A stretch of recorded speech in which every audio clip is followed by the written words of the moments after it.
Ainda não conhece meu trabalho, é só me acompanhar através do Instagram, que é franciscodutra.123. Você vai também acompanhar o meu trabalho através do meu canal, que é o canal Deus Não Está Morto, com Francisco Dutra, e também através do Face, né? Com certeza aí você vai aí estar acompanhando a mensagem, a palavra de Deus, e outras postagens também da minha vida do dia a dia, da família e muito mais, tá certo?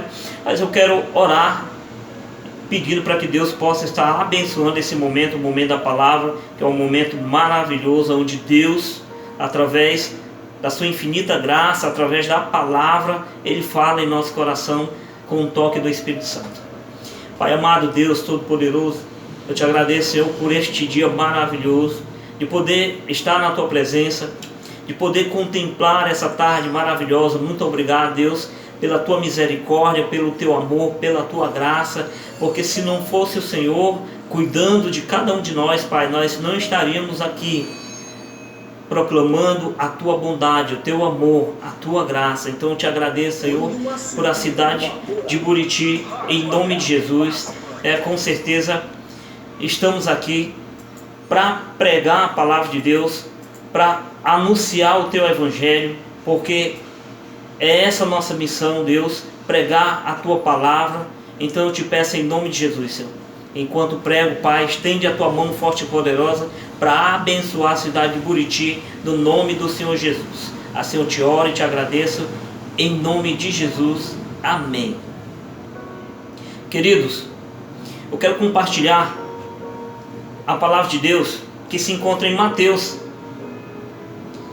capítulo 7. Hoje vamos falar sobre humildade. Hoje vamos falar sobre humildade. Com certeza Deus, Ele tem uma mensagem para o teu coração hoje, em nome de Jesus. Diz assim a palavra do Senhor: não julgueis para que não sejais julgados, porque sereis julgados pelo mesmo critério com que julgais, e sereis medido pela medida com que medes.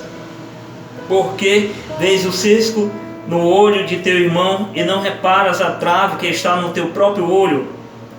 Ou como dirás ao teu irmão: deixa-me tirar o cisco do teu olho, quando tu tens uma trave no teu? Hipócrita, tira primeiro a trave do teu olho, e então enxergarás bem para tirar o cisco do olho do teu irmão. Amém? Glória a Deus. O desejo do meu coração é que Deus possa estar falando no íntimo do teu coração, trazendo paz, trazendo sabedoria, e que você venha receber essa mensagem como edificação para a tua vida. Querido, aqui Jesus, Ele fala ao povo de Israel, aqui logo após do capítulo 6, onde Ele fala sobre as bem-aventuranças. Logo Ele começa a falar sobre vários critérios que constrói, ou seja, que monta o pilar do cristianismo.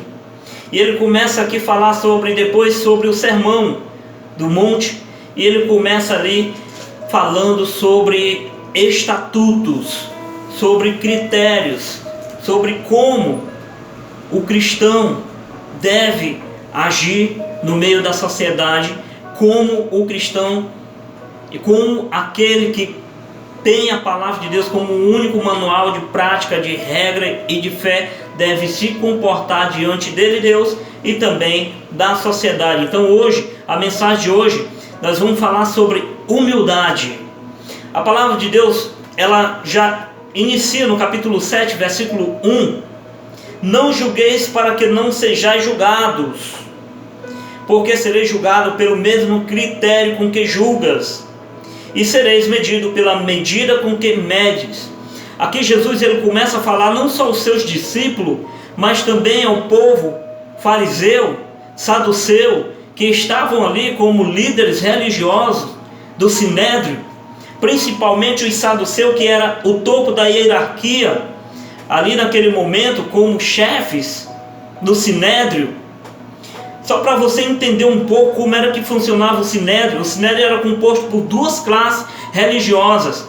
Uma, os fariseus, que era a classe operária, que era o agricultor, que trabalhava naquela época na lavoura, E a outra classe, que era o topo da hierarquia do Sinédrio, era composta pelos saduceus, que eram os chefes, os líderes e sacerdotes naquela época de Jesus. Caifás, Anás, naquela época de Jesus, como um momento histórico que jamais tinha acontecido, dois sacerdotes comandar no mesmo tempo, era Caifás e Anás. Anás tinha entregue naquela época para o seu genro, Caifás, mas porém não se ausentou das suas atividades como sacerdote. Subentende que Caifás estava ali, mas recebia a orientação de Anás, era um dos sacerdotes ali do Sinédrio. E Jesus, ele começa a levar a mensagem sobre a humildade daquele povo. Ele começa a levar uma construção lógica e exata de como é um cristão, um servo de Deus. Ele começa a falar para os seus discípulos, para as pessoas que estavam ali em volta dele, e principalmente para os fariseus e saduceus, por conhecer a palavra de Deus, por conhecer os mandamentos, por conhecer os critérios que regem a vontade de Deus. E ele começa a falar: não julgues, para que não sejais julgados. Porque o mesmo critério que vocês usam para julgar, vocês vão ser julgados. Com a mesma maneira que vocês estão medindo a ação e a atitude das pessoas, vocês também vão ser medidos. Então Jesus começa a falar àquele povo, e essa mensagem ela se encaixa perfeitamente também para os dias de hoje em nossas vidas. Quando nós lemos esse texto em Mateus capítulo 7, você vai encontrar também esse mesmo texto em Lucas capítulo 6, 37 ao 38 e 41 ao 42. Você vai também encontrar esse texto. E quando nós nos deparamos por essa exortação de Jesus Cristo, nós que acabamos nos constrangendo diante da grandeza, da graça de Deus. Nós vivemos hoje, trazendo para os dias de hoje, nós vivemos hoje numa sociedade onde a sociedade ela é acusadora, onde a sociedade ela não perdoa, onde a sociedade, quando você erra, quando você cai, vem ali uma avalanche em cima de você. É como se fosse assim uma onda imensa em cima de você quando você erra. E a palavra de Deus, ela começa a tratar no nosso coração. E ela começa a dizer: olha, não julgues, para que você também não seja julgado. Jesus nos ensina, querido, que quando nós julgamos, nós também damos liberdade para sermos julgados. Mas por quê, irmão? Por Deus. Porque Ele é o único juiz que tem a conduta perfeita para julgar a humanidade. Versículo 5, Jesus disse: hipócritas, tira primeiro a trave do teu olho, e então enxergarás bem para retirar o cisco do olho do teu irmão. Sabe que um grande problema na sociedade, em mim e em você, porque eu não estou excluso dessa mensagem, porque primeiro Deus falou comigo. O nosso grande problema, querido, é que nós nos preocupamos muito com o problema do nosso vizinho, nos preocupamos muito com o defeito do nosso próximo, e esquecemos de nos reciclarmos todos os dias. Às vezes, querido, a nossa mão ela tem 10 dedos para apontar o erro do nosso próximo, e somos tão hipócritas em esquecermos dos nossos próprios erros. Muito tempo eu tenho pregado aqui no dia 14 de setembro, agora vai fazer um ano, só aqui. Mas muito tempo eu tenho pregado o Evangelho de Deus nas rádios. Já trabalhei na Top FM, já trabalhei na Alta FM. Estou aqui para glória de Deus, aqui na Rádio Cabo Máxima, pregando a palavra de Deus há muito tempo. Prego a palavra de Deus através das rádios e também através das pregações, aonde me chama eu vou pregar a palavra de Deus. Mas eu nunca escondi o fato de que sou pessoa sujeito à falha, como qualquer um. Eu não aceito. A diferença é que nós não devemos aceitar o nosso erro. Mas nós vivemos, querido, numa sociedade onde as pessoas, elas te bombardeiam com críticas, com mensagens pejorativas. Por quê? Porque você errou, falhou. Não porque aconteceu algo parecido comigo esses últimos dias e eu estou aqui usando a palavra de Deus para falar isso, não. Negativo.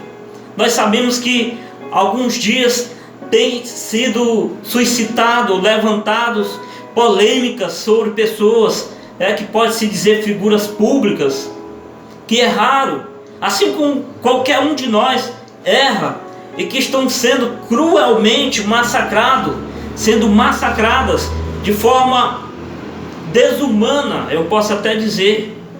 Quando a palavra de Deus fala, porque sereis julgado pelo mesmo critério com que julgais, e sereis medido pela medida com que medes. Querido, eu vou te falar algo aqui bem grandioso. Na visão ocular de Deus, não existe pecadão, pecadinho. Não existe pecado grande e pecado pequeno.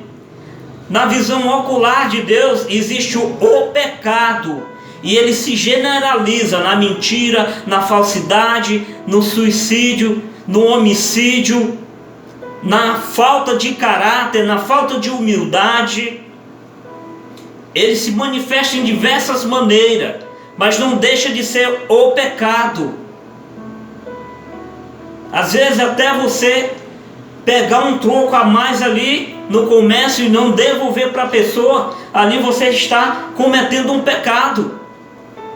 E não é diferente dos outros, como o homicídio, como o suicídio, como outros pecados. Não é, porque tudo, na visão de Deus, é o pecado. Há muito tempo eu tenho lido a palavra de Deus e não encontro especificado, ou seja, o pecado em partitura, ou seja, em compartimentos. Não. Só existe um pecado que a Bíblia fala que é diferenciado: a blasfêmia contra o Espírito Santo de Deus. Essa sim você não tem perdão. Se você blasfemar contra o Espírito Santo de Deus, você já é um réu condenado. Mas mediante ao pecado, Deus ele não criou distinção. E hoje o que nós vemos hoje, querido, a hipocrisia muito grande do nosso mundo.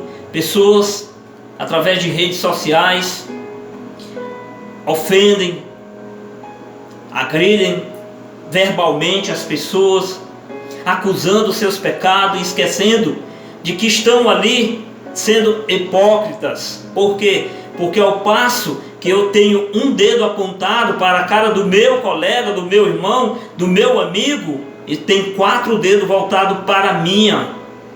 Você já pensou nisso? Quando você aponta o dedo para a cara, para o erro de uma pessoa, ali subitamente tem 4 dedos voltados para o seu, lhe orientando, lhe exortando que você também comete pecado. Eu lembro de uma passagem, Jesus, os fariseus e os saduceus, aquele povo que eu falei agora há pouco atrás, que era ali que comandava o sinédrio, o sistema religioso naquela época, pegaram uma mulher chamada Madalena em adultério, pegaram ela em flagrante, e ali levaram para Jesus, porque eles também queriam pegar Jesus numa falha, numa falta, porque eles sabiam que Jesus, se autopromovendo o Messias, não podia transgredir a palavra de Deus, e o adultério sempre foi um pecado que Deus repudia até os dias de hoje. E aí o povo lá, o fariseu e saduceu, leva aquela mulher e diz: Senhor, nós pegamos essa mulher aqui em adultério, e agora? que nós devemos fazer com ela? Jesus em silêncio ali, observando a malícia do povo, observando a falta de humildade daquele povo, a falta de caráter naquele povo. Jesus, eu creio, aqui conjecturando o texto, Jesus levanta ali o seu semblante, olha para todos eles e lança uma palavra que penetra até o fundo da alma daquelas pessoas. Exatamente aquele que nunca cometeu um pecado, que atire a primeira pedra nela. Que atire a primeira pedra nela. Eu creio, eu vejo aquela mulher ali cabisbaixa, talvez ali jogada no chão, esperando a sua sentença, e Jesus direciona a palavra a ela e diz: mulher, cadê aqueles que te acusam? Sabe por quê, querido? Naquele momento, até que aquele povo ele agiu de forma correta. Quando Jesus disse: aquele que não tem pecado que atire a primeira pedra, eles se autoavaliaram e disseram consigo mesmo: eu tenho pecado, eu cometo pecado, então eu não sou digno de atirar a pedra nessa mulher. Porque naquele tempo, querido, a execução era apedrejada.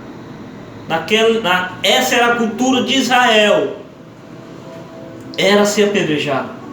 Qual é a moral dessa história? É que nós nunca devemos apontar o erro do nosso próximo. Por quê? Porque também somos falhos, cometemos erros. E eu sempre costumo me colocar no lugar das pessoas. Se eu tivesse errado, se eu errasse, eu não mereceria também um perdão? Foi isso que uma vez eu até falei para um colega meu, irmão na fé, que questionou acerca de algo. Eu disse assim: meu irmão, meu querido, se fosse você que tivesse errado, e se você estivesse clamando por perdão, você não ia achar bom ser perdoado? Você não ia encontrar paz com Deus através do perdão? Então, meu querido, então a mensagem hoje, querido, para você que está me ouvindo: antes de você acusar alguém, coloque-se no lugar dela, ou pelo menos tire o cisco, a trave que está no seu olho, antes de você querer tirar o cisco do olho do seu próximo. Essa é a mensagem. A primeira epístola de João, a palavra de Deus diz: exatamente aquele que disser que nunca cometeu um pecado é mentiroso, e a palavra de Deus não habita em seu coração. Então, querido, se nós negarmos o fato de que estamos num corpo carnal, que estamos sujeitos a ter raiva, a ter ira, a perder a paciência, a falar algo que não convém à nossa reputação, à nossa santidade, você, negando assim, será um mentiroso. Por quê? Porque você está querendo fazer Deus mentiroso, e Deus nunca mentiu. Porque o homem, sim, ele comete pecado. Então, quem somos nós para julgarmos as pessoas? Está aí uma orientação que está escrita na palavra de Deus. Quando nós vemos o nosso próximo caindo, é para nós orarmos para que nós também não venha cair. A palavra de Deus diz: olha, quando tu vê um irmão teu caindo, ore para que você também não caia. Sabe o que Deus está falando aí? Cuide da sua vida, ore para que você também não caia. Essa é a mensagem, essa é a palavra de Deus. Nós